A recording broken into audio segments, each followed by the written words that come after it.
सर्वेभ्यो नमो नमः। सभी विद्यार्थियों का स्वागत है आज के इस वीडियो में। विद्यार्थियों, आज हम कक्षा 10 संस्कृत के अध्याय नंबर 1 सूची पर्यावरण के भाग 4 को शुरू करेंगे। भाग 4 में आज हम श्लोक नंबर 6 और 7 पर चर्चा करेंगे।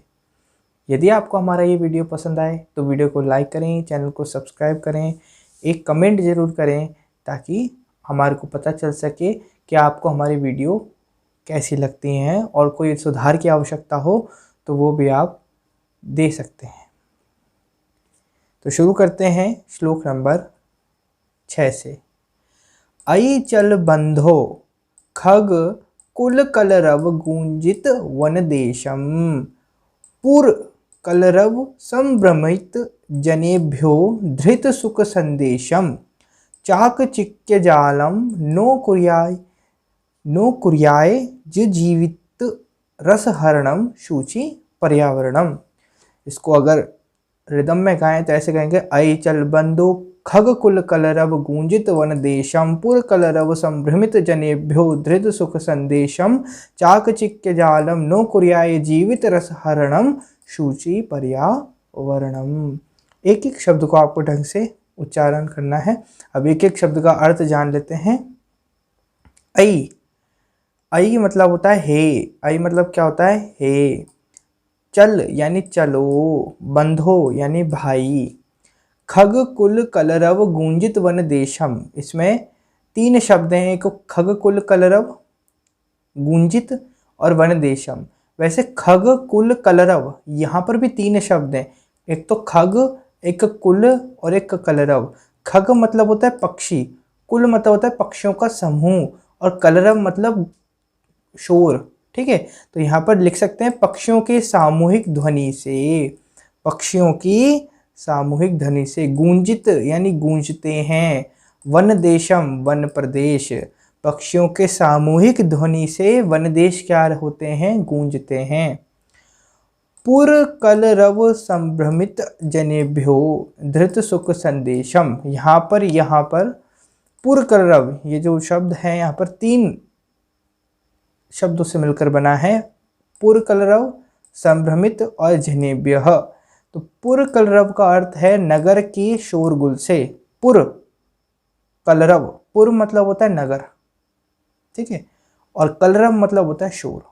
संभ्रमित यानी भ्रमित हो जाना या भयभीत होना। जनेभ्यः यानी लोगों के लिए।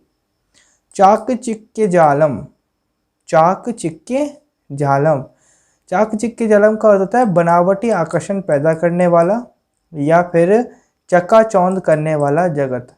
यानी ये जो जगत है यहाँ पर सब कुछ कृत्रिम है, कृत्रिम रूप से बनाया गया है और इसलिए बनाया गया है ताकि मनुष्य को आकर्षण कर सके, अपनी ओर आकर्षित कर सकें। जैसे एक बच्चा खिलौने के पीछे जब मार्केट उसको लेके जाते हैं, बाजार में जाता है जब वो, तो खिलौनों के पीछे वो आकर्षित हो जाता है।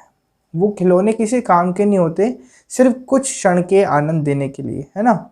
इसी प्रकार से जगत होता है, जगत में बहुत सी चीज़ें हमारे को दिखती है, कार, मोटरसाइकिल, घर, पैसा, रेपुटेशन, ये सब चीज़ें दिखती है, ये आकर्षित करती हैं चीज़ें, लेकिन एक समय बाद ये किसी काम की नहीं होती।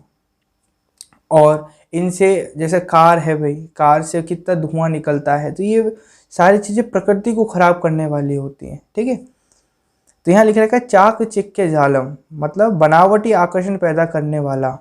नो यानी नहीं, कुर्याय जीवित रस हरणम, ये शब्द बना है 2 से, या तो कुर्यात और जीवित रस हरणम। कुर्यात मतलब करना चाहिए, जीवित रस हरणम यानी जीवन के सुख रूपी रस का हरण, जीवन के सुख रूपी रस का हरण। हरण मतलब होता है उसको नष्ट करना या उसको दूर फेंकना या फिर उसको अपने जीवन से दूर कर देना, हरण कर देना। ठीक है, इस श्लोक का अर्थ जानते हैं अपन। अयि चल बंधो खग कुल कलरव गूंजित वन देशम पुर कलरव संभ्रमित जनेभ्यो धृत सुख संदेशम चाकचिक्य जालम नो कुर्याय जीवित रसहरणम शुचि पर्यावरणम। अयि चल बंधो, हे भाई, पक्षियों की सामूहिक ध्वनि से गूंजते हुए वन प्रदेश की ओर चलो। ठीक है, जो नगर के शोरगुल से भयभीत लोगों के लिए सुख का संदेश धारण किया हुआ है। अर्थात नगर के शोरगुल से थके हुए लोगों के लिए यहाँ सुख मिलता है। कहाँ पर? वन प्रदेशों में। शहर में रहने वाले जो लोग हैं, वाहनों की चिलचिलाहट और विभिन्न प्रकार के प्रदूषित वातावरण से दुखी और थके हारे जितने भी लोग हैं, उनको कवि का संदेश है कि हे भाई, नगर को छोड़कर वन प्रदेश की ओर जाओ। वहाँ शुद्ध वातावरण है, वहाँ पर पक्षियों की जो कलरव है, यानी पक्षियों की जो आवाज़ है, वो आपको मधुरता प्रदान करती हैं। वहाँ जाओ, वहाँ आपको सुख मिलेगा। चकाचौंध करने वाला ये जगत कहीं जीवन के सुख का अपहरण ना कर ले, है ना। ये जो चीज़ें अपन को दिखती हैं, गाड़ी, एरोप्लेन और ये सब कुछ, ये आकर्षण है एक तरीके का जीवन के प्रति, मतलब इन चीज़ों के प्रति। अगर इनके प्रति आकर्षण होगा तो जीवन का जो वास्तविक सुख है, हम उससे बहुत दूर चले जाएंगे। तो कवि कहते हैं जीवन के सुख का अपहरण ना कर लें, अतः शुद्ध पर्यावरण ही एकमात्र शरण है। ठीक है, अगर शुद्ध वातावरण नहीं होगा और आपके पास कार, पैसा, बंगला सब कुछ है, तो कहा गया है कि शुद्ध वातावरण में रहने वाला इंसान जो होता है वो 100, 150 या ऐसे वर्ष तक जी सकता है। आप पहले की जो वैदिक काल था, उस समय की जो सामान्य मनुष्य था, उसका जो आयु काल थी, मतलब वो जीने का जो समय था वो 100 से प्लस था, यानी 100 साल से ऊपर के लोग ही मरते थे, है ना। और आजकल अगर देखें तो 70 कर दी गई है वो आयु। 70 या 80 के अंदर ही एक मनुष्य का जीवन है। 70 साल या 80 साल तक ही जी सकता है, उससे ज़्यादा नहीं जी सकता। क्यों? प्रश्न उठता है क्यों? वो उठता है पर्यावरण से। आप लोगों ने बहुत सारे, विज्ञान ने बहुत सारी हमारे को चीज़ें दी हैं, हम मानते हैं, लेकिन विज्ञान को एक सीमित तरह देखना चाहिए। वाहनों की इतनी सारी इन्वेंशन हो रहा है, जिसके कारण क्या हो रहा है, विभिन्न प्रकार की प्रदूषण उत्पन्न हो रहे हैं। वायु प्रदूषण, ध्वनि प्रदूषण, इस तरीके से बहुत सारे प्रदूषण हो रहे हैं, जिसके कारण मनुष्य अपने वास्तविक सुख से दूर हटता जा रहा है। ठीक है, आगे बढ़ते हैं। प्रस्तर तले लता तरु गुल्मा नो भवतु पिष्टः पाषाणी सभ्यता निसर्गे स्यान् समाविष्टा मानवाय जीवनम कामाय नो जीवन मरणम शुचि पर्यावरणम। मतलब प्रस्तर तले मतलब पत्थरों के नीचे, प्रस्तर तले पत्थरों के नीचे, लता तरु गुल्मा, लता मतलब बेल, तरु पेड़, गुल्मा झाड़ियाँ।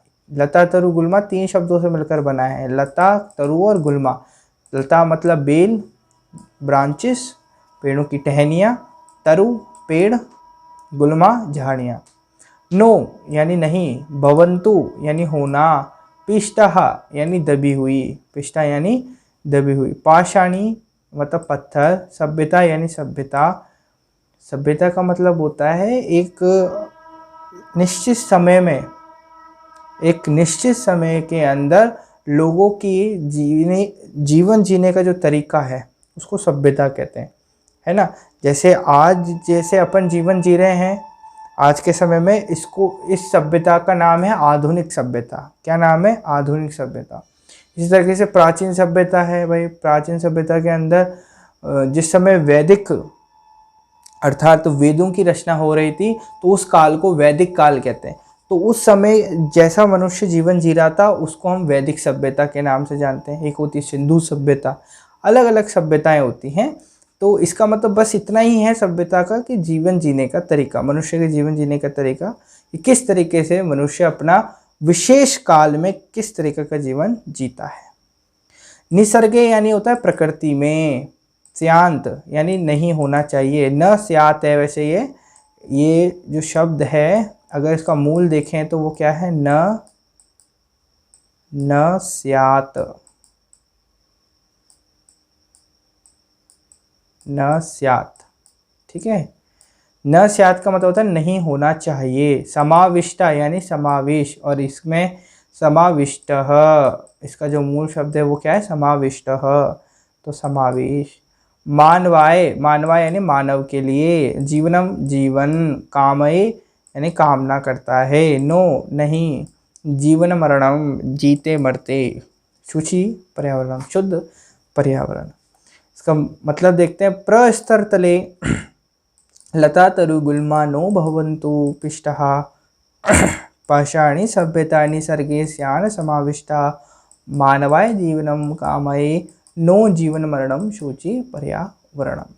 लता, वृक्ष और झाड़ियाँ पत्थरों के तल पर नष्ट नहीं होनी चाहिए, पत्थरों के तल पर नष्ट नहीं होनी चाहिए। आज हम क्या देख पा रहे हैं, पत्थरों के तल से क्या मतलब है, पत्थरों के तल से ये मतलब है कि पेड़ों को काटकर सड़कें बनाई जा रही हैं और पेड़ों को सड़क के नीचे दबा दिया जाता है।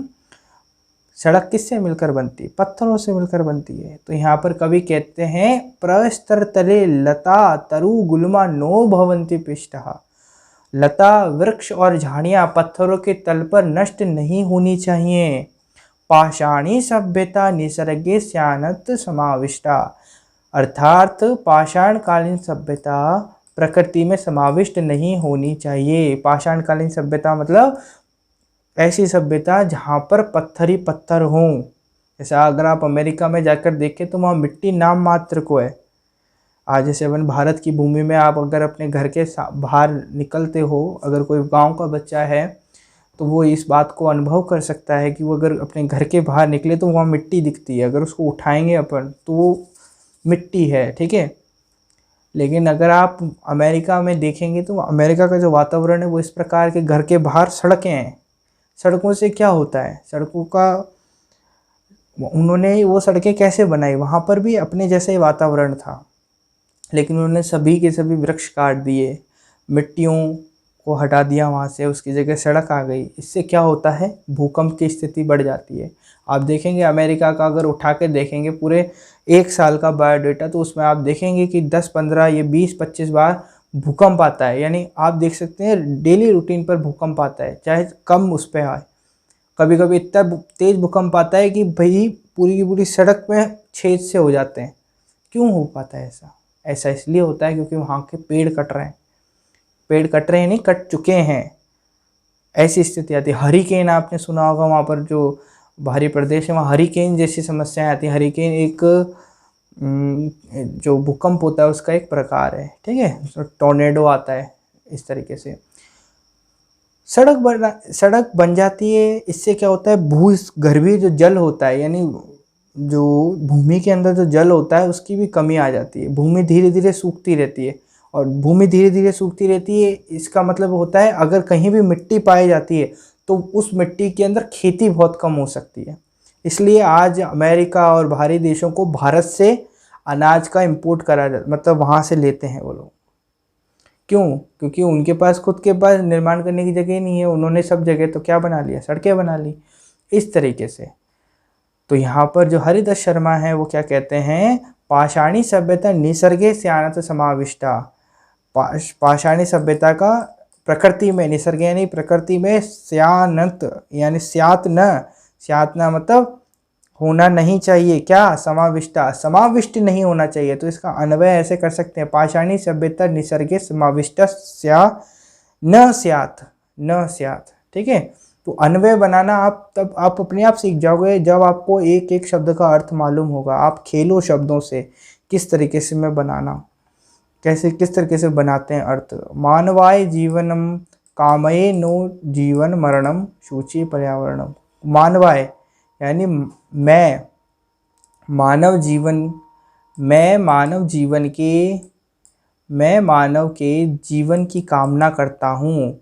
हरिदत्त शर्मा कहते हैं मैं मानव के जीवन की कामना करता हूँ कि उसका जीवन बना रहे, जीवन के नष्ट होने की नहीं। मैं इसकी कामना नहीं करता कि जीवन नष्ट हो जाए। अतः शुद्ध पर्यावरण की शरण में जाना चाहिए, शुद्ध पर्यावरण की शरण में जाना चाहिए। मानवाय जीवनम कामये, यानी मैं मानव के जीवन की कामना करता हूँ।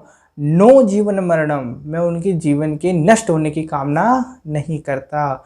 शुचि पर्यावरण, शुद्ध पर्यावरण के शरण में जाना चाहिए। तो मित्रों और विद्यार्थियों, आज ये जो चैप्टर था वो एक स्तर से कंप्लीट हो चुका है, एक भाग इसका कंप्लीट हो चुका है। अब इसके प्रश्नों उत्तर अपन अगले इसमें करेंगे। पार्ट अपना पूरा कंप्लीट हो चुका है, अब अपन इसके प्रश्नोत्तर करेंगे। वीडियो पसंद आया हो वीडियो को लाइक करें, चैनल को सब्सक्राइब करें। नमो नमः।